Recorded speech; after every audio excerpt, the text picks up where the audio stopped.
স্বাগত খেলা যুগে আপনাদের সাথে আছি আমি ফাইম রহমান। অবশেষে আন্তর্জাতিক টি-20 ক্রিকেটকে বিদায় বললেন মাহমুদুল্লাহ রিয়াদ।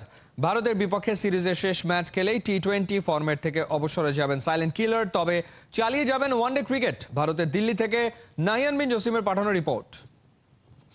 এখান থেকেই আপনার ক্যাপ্টেন্সি শুরু, এখানেই লাস্ট। ও হ্যাঁ রাইট, এখান থেকে best of luck. Mahmudullah Riyad তার টি-20 ক্যারিয়ার শেষ করার ঘোষণাটা দিয়েছেন এই দিল্লিতে এসে, এবং মজার বিষয় এখান থেকেই কিন্তু তার ফুল টাইম ক্যাপ্টেন হিসেবে যাত্রাটা শুরু হয়েছিল। প্রথম ম্যাচেই তিনি ভারতকে হারিয়েছিলের 200+ স্ট্রাইক রেটে ব্যাট করেছিলেন। সাকিব, তামিম, মুশফিক, মাশরাফি, এরপর মাহমুদুল্লাহ রিয়াদ। ফ্যান্টাস্টিক ফাইভের টি-20 ক্রিকেট থেকে বিদায় নিশ্চিত হয়ে গেল।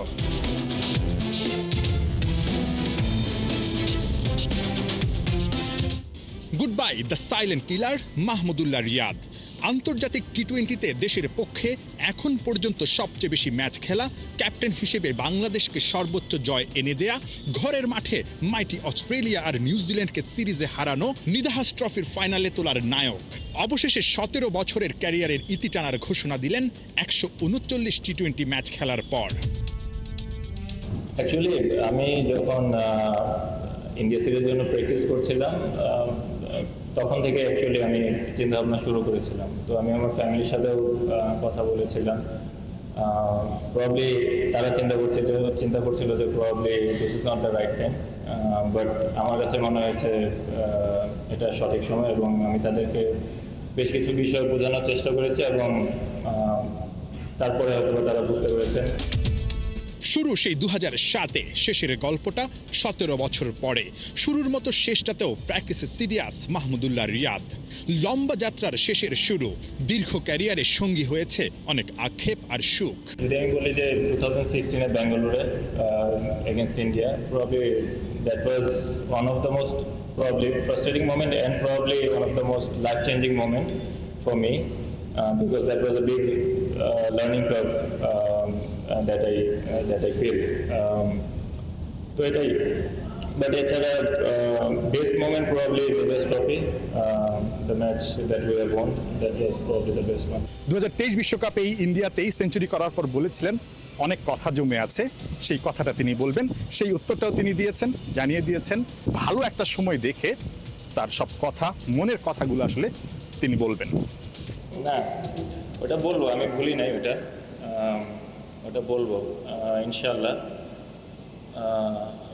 অবশ্যই বলবো, ওটা আমি ভুলি নাই।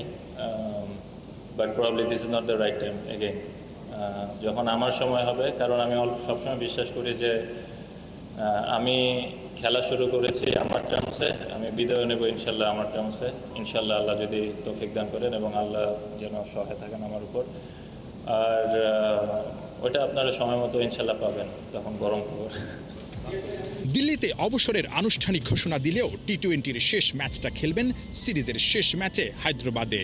টেস্ট আর টি-20-র পর আন্তর্জাতিক ওয়ানডেকেও কি খুব সহসাই বিদায় বলতে যাচ্ছেন মাহমুদুল্লাহ রিয়াদ? ওইটা সময় বলে দেবে। নাহিয়ান বিন জসিম, 71, দিল্লি, ভারত। দিল্লি এবং হায়দ্রাবাদে জয় দিয়ে আন্তর্জাতিক টি-20 ক্যারিয়ারটা শেষ করতে চান মাহমুদুল্লাহ রিয়াদ। ছোট ফরম্যাটে বড় সাফল্যের জন্য সবাইকে আরো সাহসী হওয়ার বার্তা দিলেন সাইলেন্ট কিলার। বলছেন ফিনিশিং রোলে চ্যালেঞ্জটা বড়, পাইপলাইনে নাকি বেশ কজন আছেন ওই চ্যালেঞ্জ জেতার মতো। বুধবার দিল্লিতে সন্ধ্যা 7:30টায় ভারত বাংলাদেশের দ্বিতীয় টি-20। দিল্লি থেকে সাইফুল রূপকের পাঠানো রিপোর্ট। অবসরের ঘোষণা দিয়ে স্পটলাইটটা কেড়ে নিয়েছেন মাহমুদুল্লাহ রিয়াদ। সবার ক্যামেরার লেন্স তাকেই খুঁজে ফিরেছে। যদিও এই সফরে বাংলাদেশ 3-0-তে পিছিয়ে আছে। দুটো টেস্টেই বড় ব্যবধানে হারলো। প্রথম টি-20 তো বেহাল অবস্থা ছিল। ভারতীয় সাংবাদিকরা তো মজা করেই বলছে মাঠের ক্রিকেটে পারফরমেন্স নাই, মাঠের বাইরে একের পর এক অবসর। এতে করে দলের উপর কি চাপ পড়ে? টি-20-তে যদি দ্বিতীয় ম্যাচটা বাংলাদেশ হেরে যায় তাহলে কিন্তু এক ম্যাচ আগেই সিরিজটা হেরে যাবে, হোয়াইট ওয়াশের একটা চোখ রাঙানি থাকবে। অথচ দ্বিতীয় ম্যাচের আগের দিন দিল্লিতে প্র্যাকটিস করেননি স্কোয়াডের বেশ কজন ক্রিকেটার। কি ভাবছেন Mahmudullah Riyad? Back to back জয়, সিরিজ জয় দিয়েই কি আন্তর্জাতিক টি-20টা শেষ করতে পারবেন? ব্যাটিংটা ওরকম ভালো হয়নি, বোলিংটাও ভালো হয়নি, বাট আপনি যদি ওই জাস্ট একটা ম্যাচের উপর বেস করে নিজেকে ডাউট করা শুরু করেন, আমার মনে হয় ইট উইল বি আনফেয়ার, এবং আমার মনে হয় এটা পার্সোনালি এবং টিমের জন্য খুব একটা ভালো প্রভাব পড়বে না। তো আমার মনে হয় we have to come out from that zone and try to play boldly and try to win the game. 2007-এ কেনিয়ার নাইরোবিতে শুরু, শেষ হতে যাচ্ছে ভারতের হায়দ্রাবাদে 2024-এ। 17 বছরের আন্তর্জাতিক টি-20 ক্যারিয়ার, ছোট ফরম্যাটে বাংলাদেশের পক্ষে সবচেয়ে বেশি ম্যাচও খেলেছেন। আইসিসি ইভেন্টে ক্যাপ্টেন্সি করার অভিজ্ঞতা আছে, ঘরের মাঠে তার নেতৃত্বে বাংলাদেশের সাফল্যও আছে টি-20 ক্রিকেটে। এত অভিজ্ঞতা অর্জন এই জুনিয়র ক্রিকেটার বা পাইপলাইনের ক্রিকেটারদের কোন কোন বিষয়গুলো আসলে তিনি তুলে ধরবেন, অভিজ্ঞতাগুলো শেয়ার করবেন। পাশাপাশি টি-20-তে বড় ইভেন্টে যে বাংলাদেশ ভালো করতে পারছে না, রিয়াদ কি অভিজ্ঞতা বা কোনো একটা লুফলস বিসিবির সাথে শেয়ার করে উন্নতির পথ দেখিয়ে দেবেন? প্রবলি একটা ধারাবাহিকতার যে বিষয়টা আমি বললাম যে ওইটাই আমাদের একটা লক্ষণীয় বিষয়বস্তু। আর টি-20 ক্রিকেট খেলতে গেলে আপনি যদি আপনি বেশি ওয়ারিড ফিল করেন, you won't be able to perform. Some days you will gonna perform, some days you won't. তো পার্টিকুলারলি প্রবলি যদি আমাদের ওই ফেসটা আমরা চেঞ্জ করতে পারি অ্যাজ এ টিম, তাহলে মানে আমাদের জন্য ভালো কিছু বই নিয়ে আসবে। এবং going forward I think Shanto and his team I think probably it looks really good. আমি আগে যেটা বললাম যে আমাদের পেস বোলিং অ্যাটাক এবং আমাদের যারা ইয়াং কয়েকজন প্লেয়ার আছে, probably they will deliver some very good results in future ইনশাআল্লাহ। টি-20 ক্রিকেটে লোয়ার মিডল অর্ডারে ব্যাটিং করাটা অনেক বেশি চ্যালেঞ্জের এবং চাপের। ওই সময়টাতে দ্রুত রান তুলতে হয়, অনেক সময় রেকর্ড রান রেট অনুযায়ী স্কোরবোর্ড সচল রাখতে হয়, কিংবা দলের জয়ে বড় অবদান রাখতে হয়, কঠিন সমীকরণকে সহজ করে তুলতে হয়। অনেক ম্যাচে রিয়াদ আসলে সাফল্য পেয়েছেন ওই ফিনিশিং রোলে, আবার অনেক ম্যাচে ব্যর্থ হয়েছেন। সেই জায়গাটাতে পাইপলাইনে কারা আছেন, কাদের উপর ভরসা রাখছেন মাহমুদুল্লাহ রিয়াদ? জাকির আলী অনেক is doing really well, Shamim Patwari is there, Afif can be a very good choice. Yasir Ali Rabbi can be a very good choice. তো আমার মনে হয় there are few names. আমি যেটা আগেই বললাম যে 6-7 নম্বরে টি-20-তে ব্যাটিং করা it's not that easy. You really have to be very brave. দিল্লির অরুণ জেটলি স্টেডিয়াম টাইগারদের জন্য পয়া ভেন্যু। এই মাঠেই ভারতকে 2019-এর টি-20 ম্যাচে হারিয়েছিল বাংলাদেশ। 2023-এ ওয়ানডে বিশ্বকাপে টানা 6টা ম্যাচ হারার পরে দিল্লিতে আসার পরে কিন্তু সাকিবের বাংলাদেশ শ্রীলঙ্কাকে হারিয়েছিল। 2024-এও কি ভারতকে হারিয়ে টি-20 সিরিজটা জমিয়ে তুলতে পারবে শান্ত বাহিনী? নিশ্চয়ই রিয়াদও চাইবে শেষের ম্যাচগুলোতে দলের জয় অবদান রাখতে, দলের জন্য ভালো কন্ট্রিবিউট করতে। সাইফুল রূপক, 71, দিল্লি, ভারত। বাংলাদেশ দলের ভারত সফর যেন হয়ে উঠেছে লিজেন্ডারি ক্রিকেটারদের বিদায়ের মঞ্চ। সাকিব আল হাসানের পর এবার মাহমুদুল্লাহ রিয়াদ বলে দিলেন এবার যাবার বেলা। এই ফরম্যাটে সাকিবের সাথে আরো অনেক জায়গায় দুজনের নাম উঠে আসে একসাথে। বেলা শেষে সেই হিসেব আরো একবার মেলানোর চেষ্টা করেছেন খালিদ জামিল। ইভেন্ট হোক, সবসময় স্পেশাল। যখন জার্সিটা পরি বা জার্সিটা নতুন জার্সি পাই, it always feel really good. লাল সবুজের টাইগার জার্সিটার এমনই নেশা, তাই তো যতদিন পারফর্ম করতে পারবেন মায়ার এই জাল ছিন্ন করতে চাননি। বাংলাদেশের জার্সিতে সবচেয়ে বেশি টি-20 ম্যাচ খেলে সর্বোচ্চবার বিজয়ের সাক্ষী, সবচেয়ে জয় উপহার দেয়া অধিনায়ক হয়েও হেড কোচ হাথুরু সিংহের রোশানলে বিশ্বকাপ মিস করে পড়েছেন আফসোসের আগুনে। শুধু নিজেকে নীরবে নিভৃতে বুঝিয়েছেন হতাশ হওয়া চলবে না একদম। দলে ফিরে মহাপ্রতাপে দেখিয়েছিলেন এভাবেও ফিরে আসা যায়। টি-20 ওয়ার্ল্ড কাপে যখন আমি ছিলাম না, আই ফিল ব্যাড। কাছে মনে হয়েছিল প্রবাবলি আমি টিমে থাকতে পারতাম, বাট এনি হাউ হয়নি, এবং ওটার জন্য আমার কোনো হার্ট ফিলিংসও নেই। টেস্ট ক্রিকেটের মতো টি-20তেও আনুষ্ঠানিক অবসরের ঘোষণা সাকিব আল হাসান দেননি বটে, তবে জানিয়ে রেখেছেন লাল বলের মতো শর্টেস্ট ইন্টারন্যাশনাল ফরম্যাটেও আর খেলতে চান না। তবে রিয়াদ এই জায়গায় সোজা সাপটা। হায়দ্রাবাদের ওই ম্যাচের পর ফুল অ্যান্ড ফাইনাল অবসর। এই শেষের আর শেষ কথা বলে কিছু নেই। 12 অক্টোবর শনিবার, যেদিন নিজের শেষ ইন্টারন্যাশনাল টি-20 খেলতে চলেছেন রিয়াদ। সেদিন তার ক্যারিয়ারের বয়স হচ্ছে পাক্কা 17 বছর 39 দিন। বিশ্ব ক্রিকেটে সেই হিসেবে তিনি পিছিয়ে থাকবেন কেবল টিমমেট সাকিব আর জিম্বাবুয়ের শন উইলিয়ামসের চেয়ে। সবচেয়ে বেশি আন্তর্জাতিক টি-20 ম্যাচের হিসেবে রিয়াদ বিশ্বে চতুর্থ। ভারতের রোহিত শর্মা, আয়ারল্যান্ডের পল স্টার্লিং আর জর্জ ডকওয়েল তার চেয়ে এগিয়ে আছেন কেবল। ভারত সফরের 2 ম্যাচেই বাংলাদেশের একাদশে রিয়াদ থাকলে ছুঁয়ে ফেলবেন ডকওয়েলকে। সেক্ষেত্রে তিনি হবেন যৌথভাবে তৃতীয় সর্বোচ্চ টি-20 ম্যাচ খেলা ক্রিকেটার। বাংলাদেশের হিসেবে আসা যাক, সেখানে নিঃসন্দেহে ম্যাচের সংখ্যায় রিয়াদ পেছনে ফেলেছেন বাকি সবাইকে। সাকিবের ক্যারিয়ার সময়ের হিসেবে তার চেয়ে দীর্ঘ হলেও ম্যাচের সংখ্যায় এগিয়ে আছেন সাইলেন্ট কিলার। বিশ্বসেরা অলরাউন্ডারের আর টি-20 খেলার সম্ভাবনা নেই, তবে রিয়াদকে এই তালিকায় ছাপিয়ে যাওয়ার ক্ষেত্রে এগিয়ে আছেন মোস্তাফিজুর রহমান আর লিটন দাস। আবার ক্যাপ্টেন হিসেবে ম্যাচ জেতানোয় টাইগার ক্রিকেটের টপে রিয়াদ, যদিও সাকিবের সাথে যৌথভাবে 43 ম্যাচে 16 জয় তার, আর সাকিবের সমান সংখ্যক জয় 39 ম্যাচে বাংলাদেশকে নেতৃত্ব দিয়ে। হিসেবের দুটো খাতাই বন্ধ হতে চলেছে। অবসরের সিঁড়ি বেয়ে ওরা হাত নাড়তে শুরু করেছেন বিদায় বলতে। এরপর দুজনেই অ্যাভেলেবেল থাকছেন কেবল ওয়ানডে ফরম্যাটে, কিন্তু তারপর পরের গল্পটা আপাতত সেই পরের জন্যই তোলা থাক। খালিদ জামিল, একাত্তর।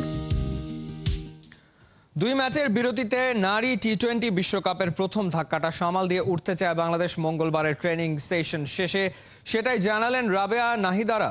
এবারে বিশ্বকাপটা স্কটল্যান্ডের বিপক্ষে জয় দিয়ে শুরু করে টাইগ্রেস। ক্যাথরিন ফ্রেসারকে আউট করে আন্তর্জাতিক টি-20তে 100 উইকেটের মাইল ফলক স্পর্শ করেন নাহিদা। স্কটিশদের হারানোর আগে বাংলাদেশ টি-20 বিশ্বকাপে সবশেষ জিতেছিল 2014 সালে। এবারের আসরে পরের ম্যাচ ছিল ইংল্যান্ডের বিপক্ষে। কঠিন সেই পরীক্ষায়ও দারুণ লড়েছে লাল সবুজের মেয়েরা, তবে শেষ পর্যন্ত হেরেছে 21 রানে।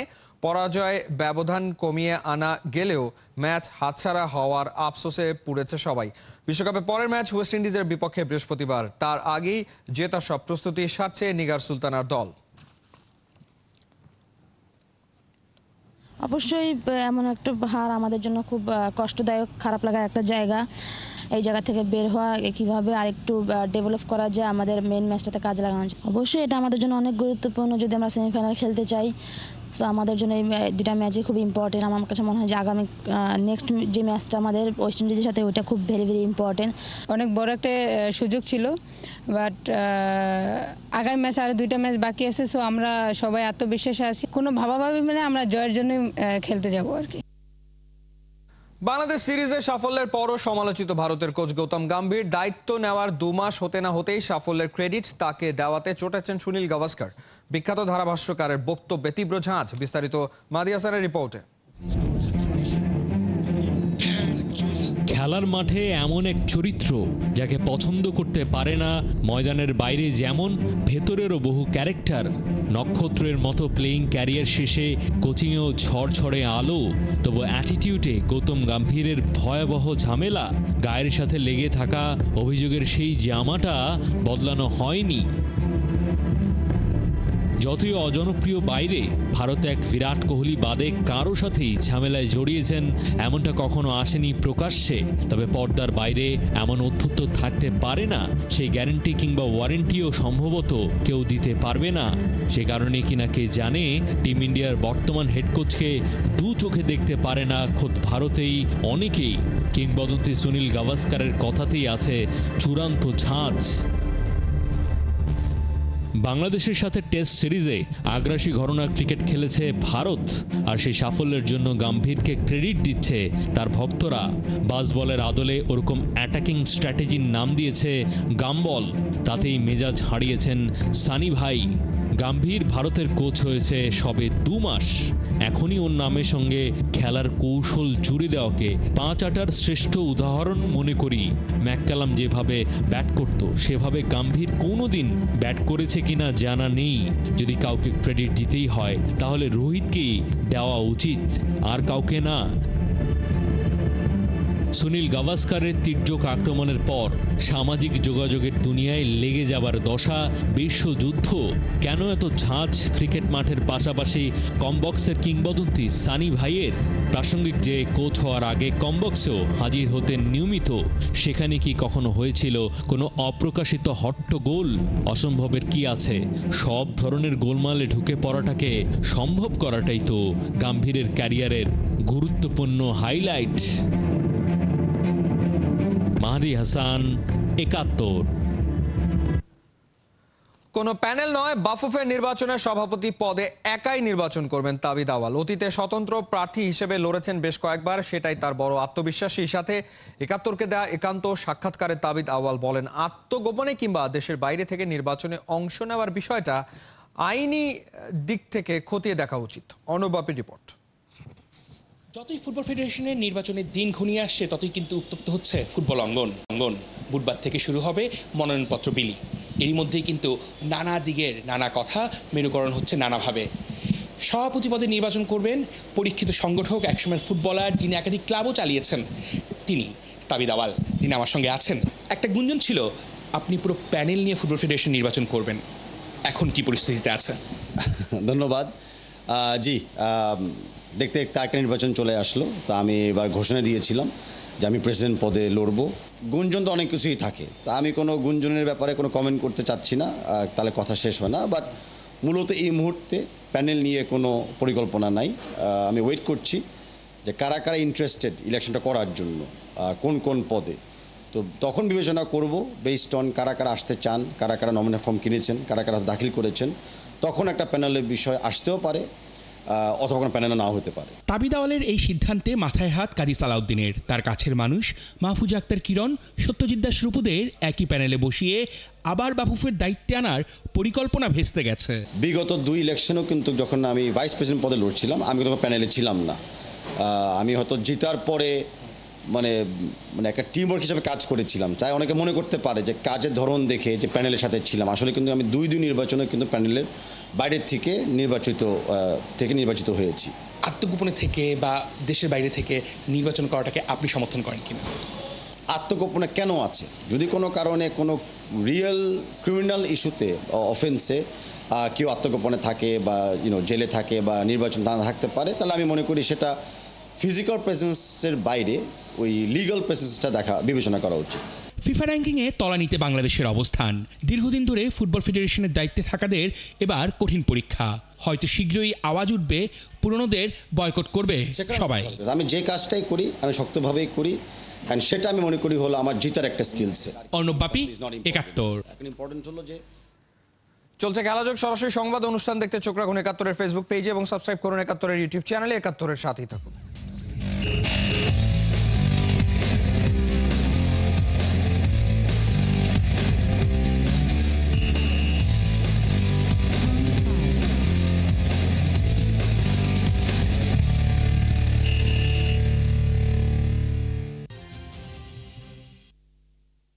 Missing you.